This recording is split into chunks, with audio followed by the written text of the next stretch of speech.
Good evening. My name is Mayor Mike Wickers, and this is the Cottonwood Heights City Council Business Meeting for May 17th, 2022. Thanks for your patience as we're a couple minutes late this evening. So we're going to begin. I've asked our Records, Culture, and HR Department Director, Paula Melgar, to lead us in the Pledge of Allegiance this evening.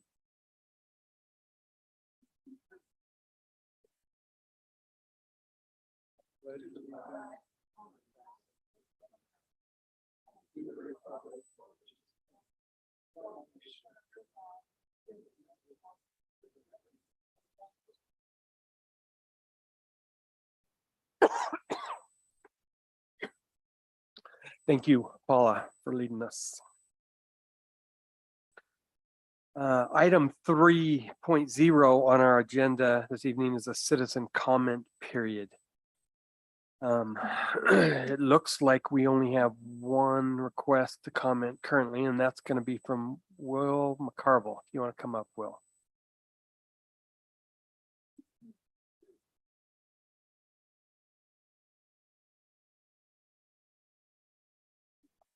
Let's see, usually I struggle with this.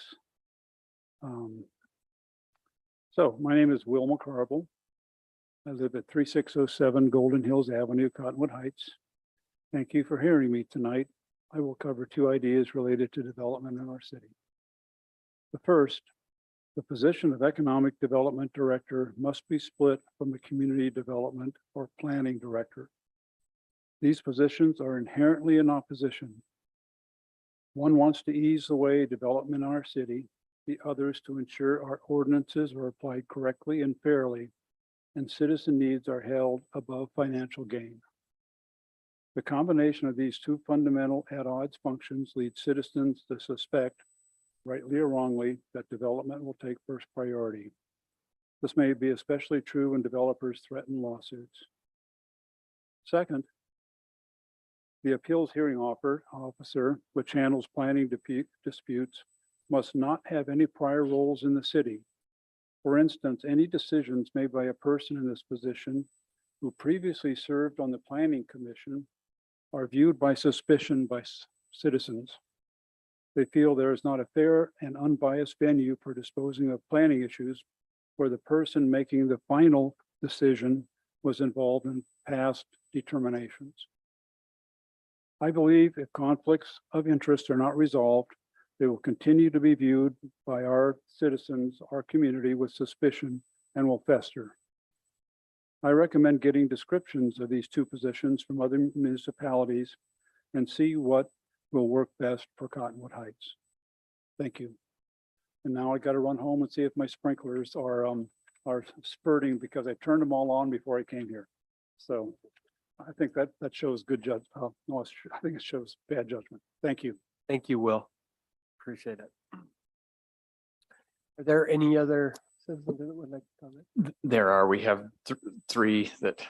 Oh, great. Well, we have two great residents, Vaughn and Carla Horton, with us today. But let me have you come up first and state your name into the microphone, if you would, and then make sure you speak into the microphone so we can all hear. I will do that. I am here representing the Daughters of Utah Pioneers, which we are responsible for the upkeep of the Union Pioneer Cemetery, which is in Cottonwood Heights. My name is Mavis Glad, and I am the DUP company president, who is always raising money to try and keep the cemetery looking wonderful, which right now it does. The reason I am here tonight is to invite all of you and any citizens of Cottonwood Heights to join us at our Memorial Day program that we will be holding on Memorial Day, 8:30 in the morning at the cemetery. And I have a little flyer here, and it does say, please bring your own chairs, because there are a few benches, but not very many. But we would love to have you come. We have a guest speaker, Christine Timothy, that will be talking about the cemetery. She grew up in the area, used to play in the cemetery and have a good time there. So we want you to know that it's in your city, and we would love to have people from the city joined the Daughters of Utah Pioneers in our program that morning. And we do have refreshments, homemade bread and jam and homemade the bread and jam and milk or orange juice to drink. So come and enjoy the wonderful speaker and have breakfast with us. That's Union Cemetery, correct, on Creek Road? Yes, So, it's on here. okay. Thank you. I really appreciate that. So I actually attended that event last year and it was amazing. So just showing up for the bread and jam is probably worth it by itself. But it was fascinating. I learned a ton. I actually went home and talked about a gentleman named Green Flake and learned a ton about one of our first residents. And so I think what you all do is absolutely amazing. And the history, I believe in history, and I hope everybody else does, that how important it is to preserve so many great things that people have done. So thank you.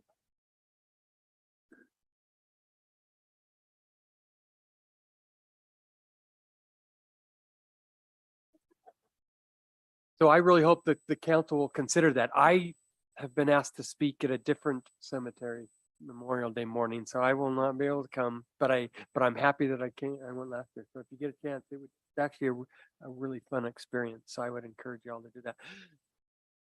You guys want to come up? Yep, Vaughn, let's have you come up first. Vaughn Horton. Yes, I'm Vaughn Horton. I live at 6835 Nye Drive. In our neighborhood, there's a street called Rolling Knolls that has a number of stop signs on it. If you look at the traffic engineering manual, it recommends that stop signs not be placed any closer than 3/8 of a mile each. Because, and then it says right after, if you place them closer than 3/8 of a mile, it encourages people to run the stop signs, which happens on a regular basis on that street. Not only that, but we try to pride ourselves in the traffic flow through the city and improving it so that we don't have more pollution. But every time you make people stop at a stoplight or a stop sign, it increases the amount of pollution that happens on the street. So I'd encourage you to take a look at the stop signs on Rolling Knolls and try to follow the traffic engineering manual and take a look at it. Thank you. Thank you, Vaughn. And the conflict of interest, if I 100% agree with you, because I drive that road and I don't know how, if we've actually measured how close those stop signs are, do we know? My guess would be less than that. I know. It's significantly less than that. Some of them are less than 100 yards apart. Carla, did you want to come up? No? Okay. And I do believe we have a process.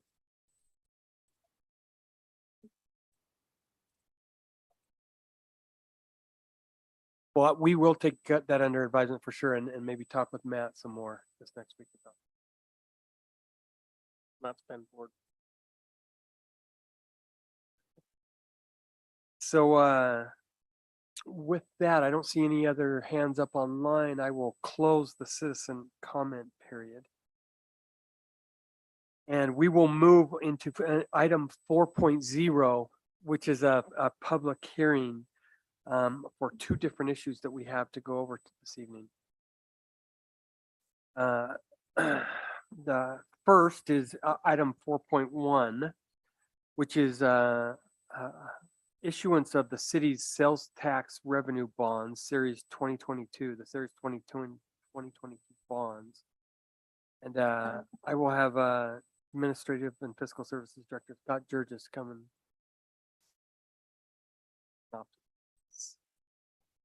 Okay, so we're in the process of looking at issuing bonds for the purpose of building the Public Works building and facility. The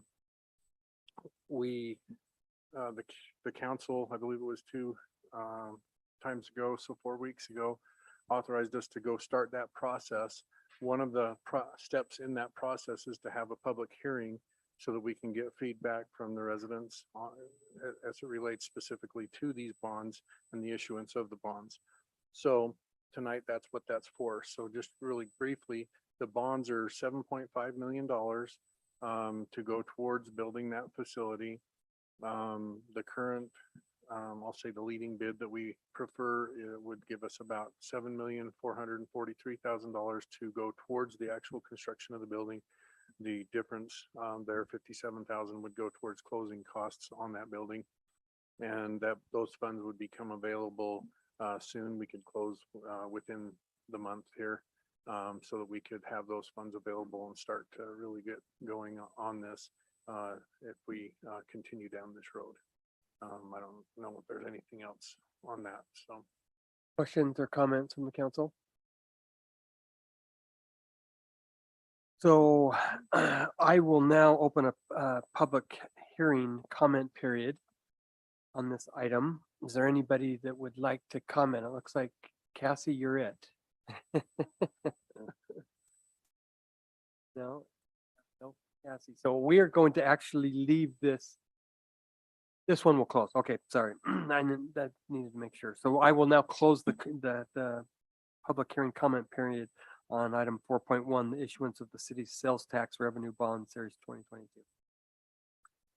The next item on our agenda this evening is a proposed budget amendment for our fiscal year 21-22. And Director Jurgis will have.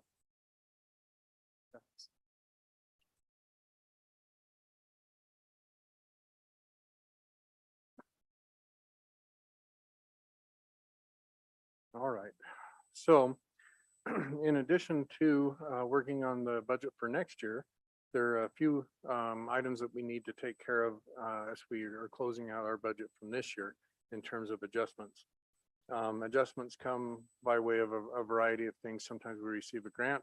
Sometimes we receive some money for things that we're not expecting, and we need to be able to spend those monies, and the money has to be appropriated, and you're the body that does that appropriation so that we can spend those monies. So that's why we're bringing these items here. Sorry, I got a notification on there. So we can get that incorporated into the budget and take care of that. So we'll go through the general fund first. So item number 1 here on this list is the sale of a police canine, a dog, to a former officer and handler. And then this is being sold for the same amount that it will take to replace this dog with a new dog, $10,500.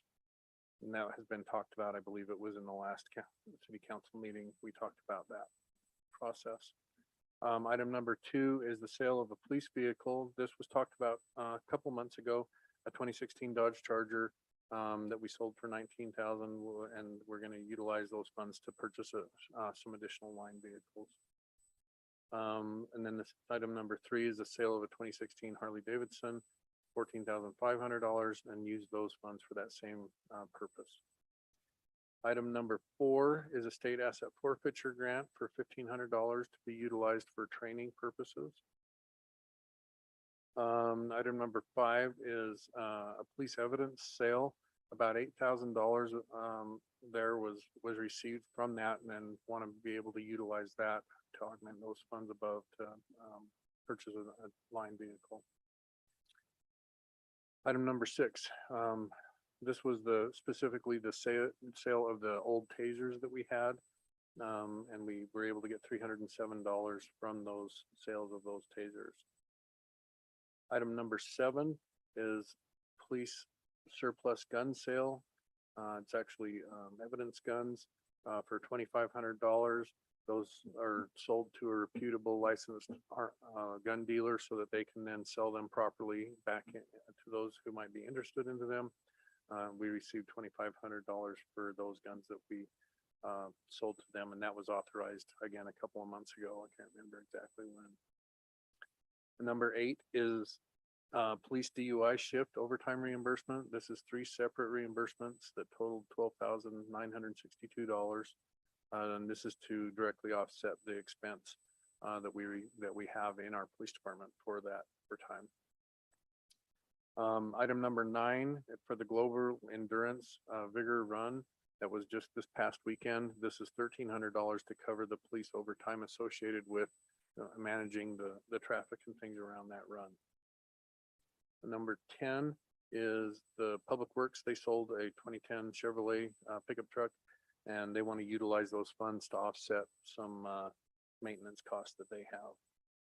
And then item number 11 is back a few, well, I can't remember exactly when, a month to 2 months ago, we transferred 400,000 to our capital projects fund to kind of start the process of getting some of our blueprints and things related to the Public Works building.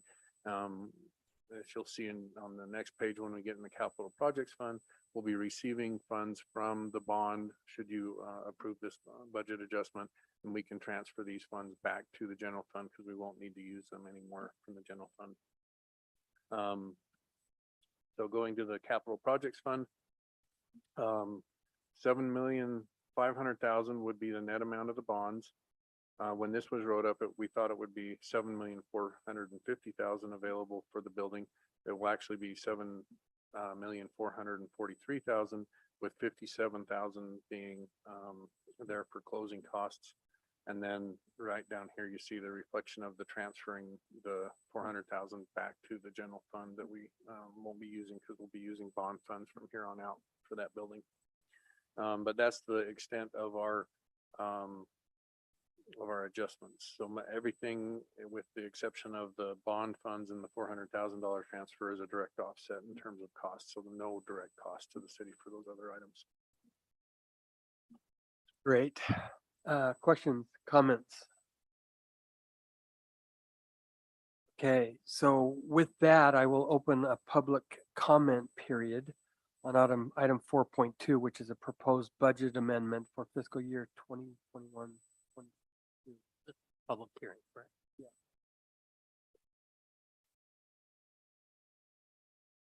So seeing no comments.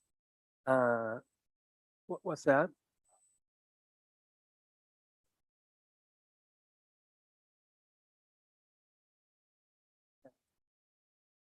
With that, I will now close the public hearing for item 4.2, the proposed budget amendment.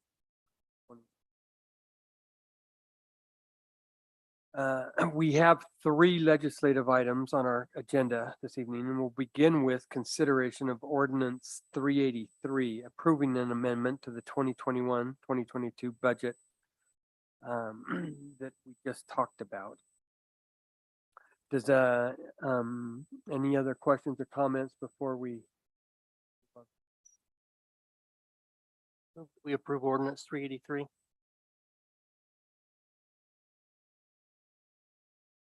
I second that.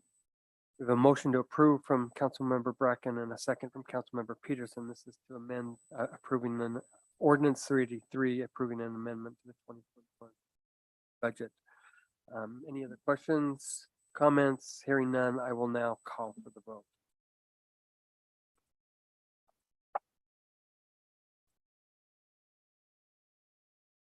Councilmember Peterson, Yes. Councilmember Bracken, Yes. Councilmember Newell, Yes. Councilmember Burrell. Yes.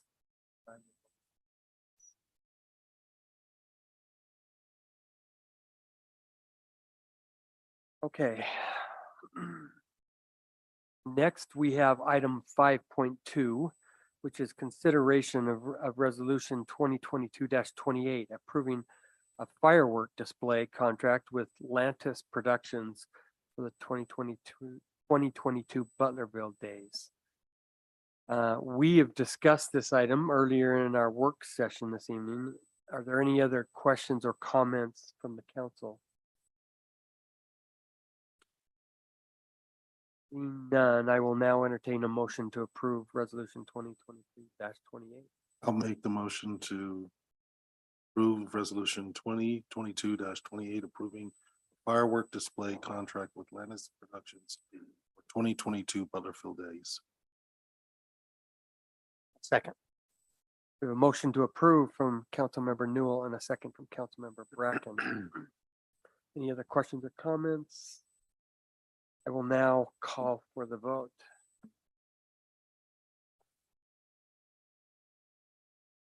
Councilmember Bracken, Yes. Councilmember Newell, Yes. Councilmember Burrell, Yes. Councilmember Peterson. Yes. I will vote yes.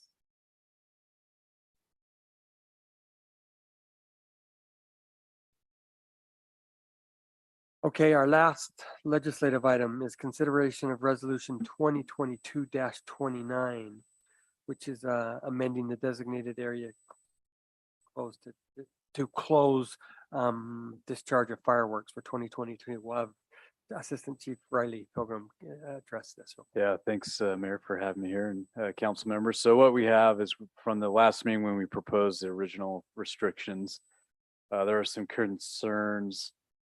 Just share that this area right here above Crestwood Park, Curtis Drive is where the restriction ends. It's that blue line that you can all see right here, the slower one. Top of the page would be north, so the south or southern end.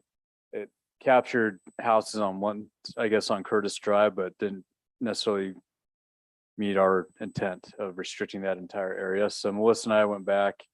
We started off with Park Ridge Drive just to draw that as a clear delineation of where the restrictions were. But what we had happen was at the very end of Park Ridge and Highland, there's a condominium complex.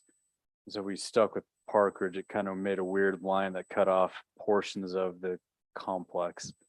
So to try to make it as clear as possible, not confuse too many people in the area, we included the entire complex, which created a straight line of Park Ridge. It captured a few houses in one of these, looks like Roseland Circle and Rich Way, but it made a very clear line that should be very non-confusing, we're hoping, to the people who live in that area. So it meets the intent. It's within the interface area that's open with a lot of grass, a lot of shrub. It's been a common fire risk. We've had fires there in the past. And so I feel comfortable with proposing this, and I just want to run it by you all to make sure the council is comfortable with that as well. Thank you. Chief Pilgrim, any questions, comments? I appreciate this, Chief. I know that a lot of the people on the top of that ridge, a lot of whatever they throw up there ends up on that edge of that hill. Fires burn very quickly uphill, and that whole area is tinder dry usually about that time of the year. But thank you for making You bet. that clear too. Thank you. You're welcome. Okay, any other questions, comments? Go ahead. I meant to make a comment before Chief Pilgrim left the podium there. I had the good fortune of attending the fire school put on by UFA on Friday. It was an amazing experience. We were there from 7:30 in the morning until almost 7 in the evening. And I learned a number of things, not only about UFA and the structure, but I climbed an 80-foot ladder on a tiller truck, learned the difference between a fireman's tiller and a sailor's tiller. And I learned many, many things. And it was such a great experience. So I really want to commend UFA, and it was remarkable. Thank you. Yeah, you're welcome. And thanks for attending that. It's meaningful to us to have our council members there. And so we appreciate you also spending 12 hours there Saturday doing that. So thanks. Made it to the top of that ladder? I did, however, I had taken off my oxygen tank, so I cheated. There was one man that went up the ladder carrying the oxygen tank. I didn't quite go all the way, so sorry about that. Better that you make it without the oxygen tank than not make it with. Right. Oh, So I thank you, Councilmember Burrell. I will echo those comments. I think UFA just does an amazing job. Is this something that's put on yearly, the fire school? Yeah, we try to do it once a year. We had kind of had a break with the pandemic, but yeah, we want to get as many people through that as possible. So once a year is proven to be a good way to do it. So I'd really like to see Councilmember Peterson. I am so sorry I missed that. I wanted to Oh, do that so bad. we'll do our best to get them there. Yeah. Next year. I want a special one put on just for me. Okay, no. Without hearing Send an any other. ambulance down your lane. Without hearing any other questions or comments, I will now entertain a motion to approve resolution 2022-29.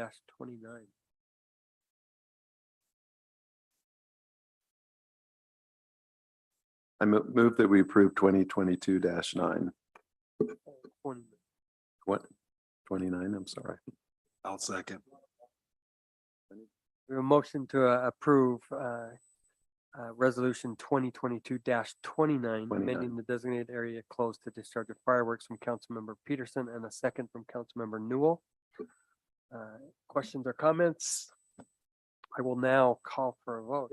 I just make comment that is currently where we're at. Obviously, we are listening to the water experts and the weather services about possibility that if this may still change, it would probably get, last year we had to change it where we were.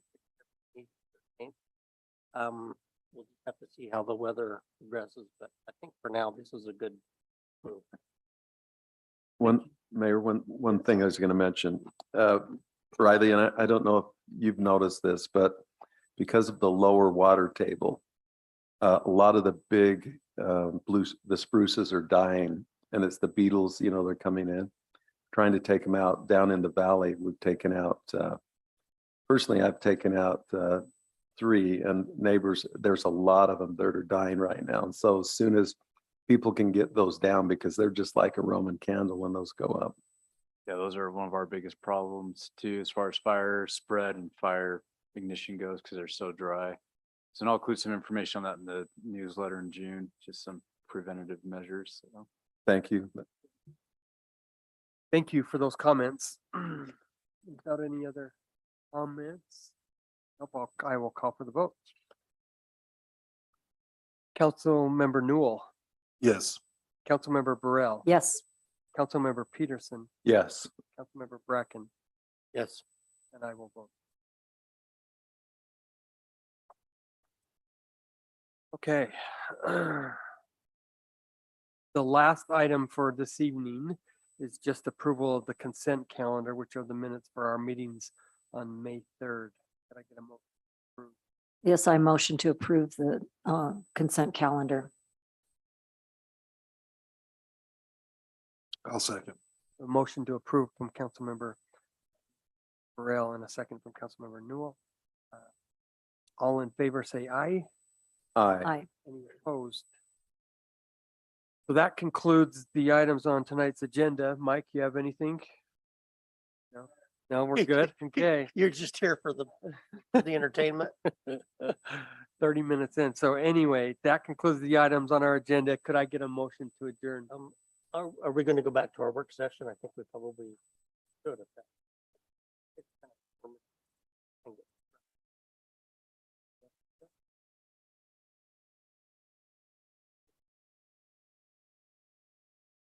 I think that would be okay if we get staff set up, but if that's the case, then I'd move that we adjourn our business meeting and reconvene our work session in 10 minutes. Hopefully that will give staff enough.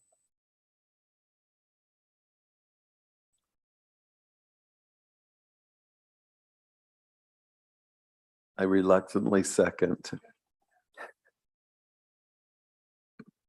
A motion to adjourn from Councilmember Bracken and a second from Councilmember Peterson. All in favor, say aye. Fine. Aye. Any opposed? You're adjourned. Tim can send y'all home if he wants. I'm just, not all.